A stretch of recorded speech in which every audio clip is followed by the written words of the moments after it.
Is hope worth it? I got this fantastic critique, this comment on one of the recent videos we did. It was so astute. We've been talking about the book of Revelation, right? Not in a coded conspiracy, end time enthusiast kind of way, but in a here's what it meant to the original audience kind of way, and here's what they found compelling about it, and here's why it might be meaningful and compelling to people like you and me too. What did they find meaningful? Well, the entire book is an apocalyptic letter to Christians living under the first century persecution of the Roman Empire. It's an encouragement to stand firm in the face of an empire of injustice that's trying to coerce them to go astray or crush them. The letter uses familiar imagery from their religious tradition to pull back the curtain on their present spiritual reality in a way that would fortify and strengthen them amidst all the chaos. One of the promises in Revelation is that God is and God will be addressing the empires of injustice in this world. He doesn't side with despots. He doesn't make treaties with tyrants. There is no chance he's going to have an accord with an authoritarian who authorizes dehumanization. God will deal with it in the end. The critiquing comment, though, was this: why doesn't religious thought teach the oppressed to draw hope from inner transformation instead of waiting for a distant intervention from beyond? Why promise that suffering now will earn a future reward instead of teaching people to endure hardship as the very fire that makes them stronger? Why encourage the powerless to dream of the mighty being punished later, rather than guide them to gain depth and resilience while the oppressor, despite all their outward appearance of dominance, actually does remain spiritually thin? Why speak of a final sorting of souls and eternal moral bookkeeping instead of pointing toward greatness in this life, the growth of courage and the forging of one's own inner strength? And I'm guessing they mean here and now. Why ask people to be obedient,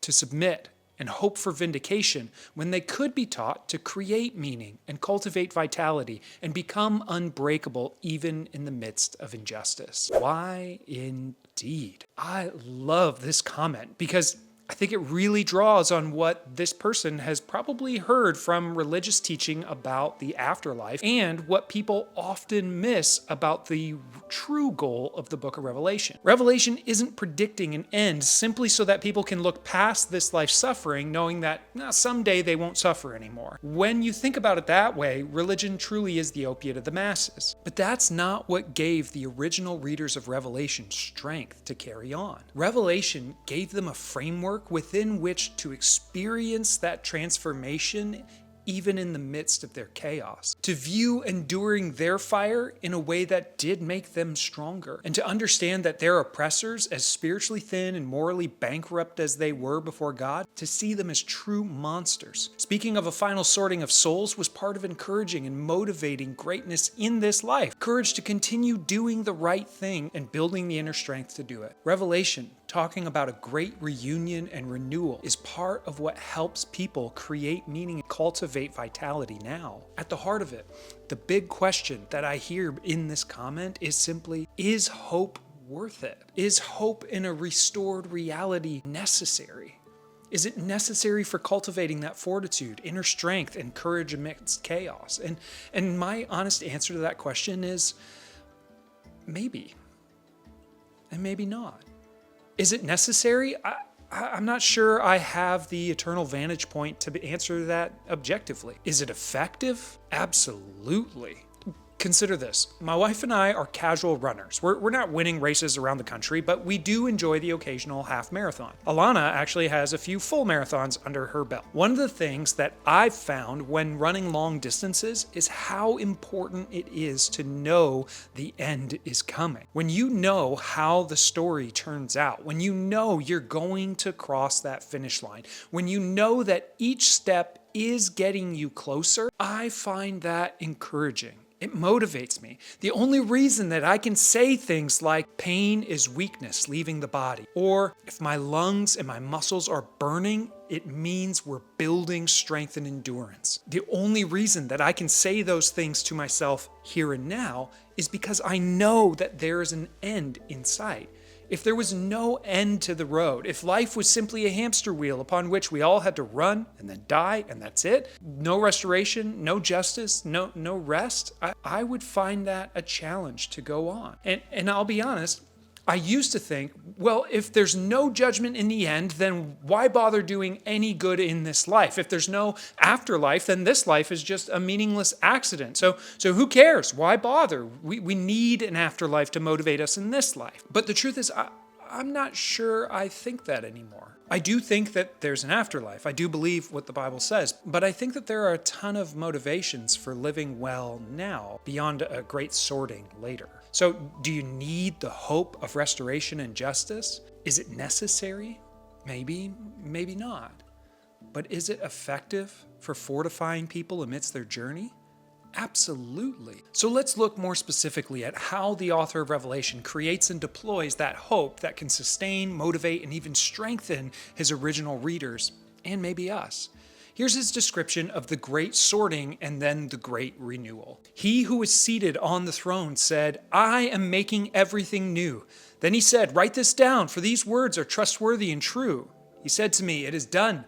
I am the Alpha and the Omega, the beginning and the end. To the thirsty I will give water without cost from the spring of the water of life. Those who are victorious will inherit all this, and I will be their God, and they will be my children. But the cowardly, the unbelieving, the vile, the murderers, the sexually immoral, those who practice magic arts, the idolaters and all the liars, they will be consigned to the fiery lake of burning sulfur. This is the second death." One of the 7 angels who had the 7 bowls full of the 7 last plagues came and said to me, "Come, I will show you the bride, the wife of the Lamb." And he carried me away in the Spirit to a mountain great and high, and showed me the holy city Jerusalem coming down out of heaven from God. It shone with the glory of God, and its brilliance was like that of a very precious jewel, like a jasper, clear as crystal. It had a great high wall with 12 gates, and with 12 angels at the gates. And on the gates were written the names of the 12 tribes of Israel. There were 3 gates on the east, 3 on the north, 3 on the south, and 3 on the west. The wall of the city had 12 foundations, and on them were the names of the 12 apostles of the Lamb. The angel who talked with me had a measuring rod of gold to measure the city, its gates, and its walls.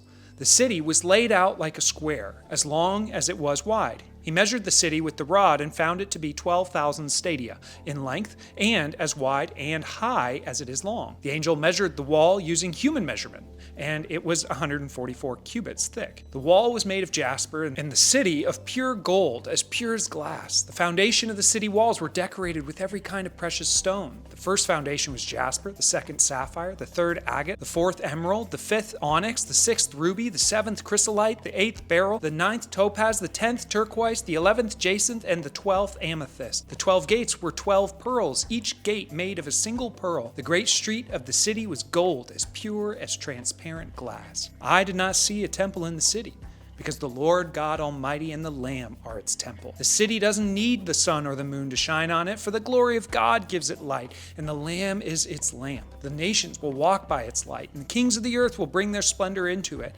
On no day will its gates ever be shut, for there will be no night there. Glory and the honor of the nations will be brought into it. Nothing impure will ever enter it, nor will anyone who does what is shameful or deceitful, but only those whose names are written in the Lamb's book of life. All right, so there's a ton of detail in there. And honestly, it's almost like an unnecessary amount, right? I mean, what's the deal with all those gemstones? And why tell us the specific measurements of the city? And what does any of this have to do with hanging on to hope amidst chaos in a way that strengthens you for your messy moments? Well, this entire vision draws on the writings of 2 really important religious figures for John's readers. Remember, just about every image in the book of Revelation is recycled and reused from John's religious history. So first of all, let's talk about the measurement descriptions. While John's specific measurements are different, his description of what he's seeing follows the same pattern that the prophet Ezekiel saw and wrote about in chapters 40 through 48 in the book of Ezekiel. They were both taken to a high place, a high mountain. They were both given a view of the great restoration of a city. They both recorded its measurements. Ezekiel recorded the measurements of a restored Jerusalem and a restored temple. They both talked about there being 12 gates. They both gave a whole bunch of details about decoration. And yet John doesn't talk about a temple in his vision, because the whole thing is a temple. More importantly, the whole thing is a cube. Now, why does that matter? Well, because the future Jerusalem's going to come down from the sky and it's going to be a cube. No, Because when Ezekiel described the most holy place, the place where God dwelled in the restored temple that he saw, he measured it out as a perfect square. Ezekiel also laid out really specific details about how priests and people were going to operate within that new and restored temple in relationship to God. Okay, so John is clearly articulating something about the presence of God not being hidden within the most holy place, but fully inhabiting the entire thing with people. Great, hold on to that idea. The other historic author that John's drawing from is Moses. Now, you may not know this, but when Moses went up the mountain to get the 10 commandments from God, he came back with more than just 10 instructions. He also received instructions for how to construct a tabernacle, a tent, a mobile temple, a place where God would dwell with his people. But in Moses' case, that presence of God had to be mediated by priests. Priests would wear a chest plate, and the chest plate would have 12 precious stones set into the chest plate, one stone for each of the tribes of Israel. It was a symbol of how God was going to be present with his people through the mediation of this priest. Any guesses on what those precious stones were? Exactly. Is John saying that we should expect a cube-like city adorned with precious stones to come down out of the sky in the new heavens and the new earth? Maybe, but probably not. I mean, most of Revelation isn't meant to be taken literally, and so I don't think we should take this literally either. A far more interesting question to ask yourself is, why did this vision draw on and reflect so much of the visions that Moses and Ezekiel shared? And what does that have to do with hanging on to hope? The reason I find it interesting is because both Moses and Ezekiel offered these visions and instructions for living in God's presence to a people who were very familiar suffering under empires of injustice. You see, Moses spoke to the people of God who were fresh out of slavery from Egypt. Ezekiel, hundreds of years later, spoke to the people of God who were experiencing their own exile and suffering under the empire of Babylon. These were messages to those people who understood empire, messages of hope for God's presence to return, not just as a someday future reality in order to distract from their present pain. You see, John's borrowing these images from the past as a promise for the future that can strengthen you to stand firm amidst today's pain. God rescued them from Egypt. God brought them back from Babylon, and he is going to deal with Rome too. So stay faithful, stay strong, stand firm in the face of this empire that seeks to dehumanize, coerce, or crush you. Because what God did to those empires of the past, he'll do to this one too. In fact, he's going to crush the very essence of empire altogether, reuniting his presence with his people fully. No need for a temple, no need for priests to mediate that presence. Reunited for good. And knowing that that is the end of the story can give you strength and endurance to keep putting one foot in front of the other. Keep growing in strength and fortitude, knowing ultimately that nothing can take you down in the end. You will be victorious. You're already a citizen of that coming city. And I think that message can do the same for you. That's it for this one. Thanks for watching. We'll see you next time.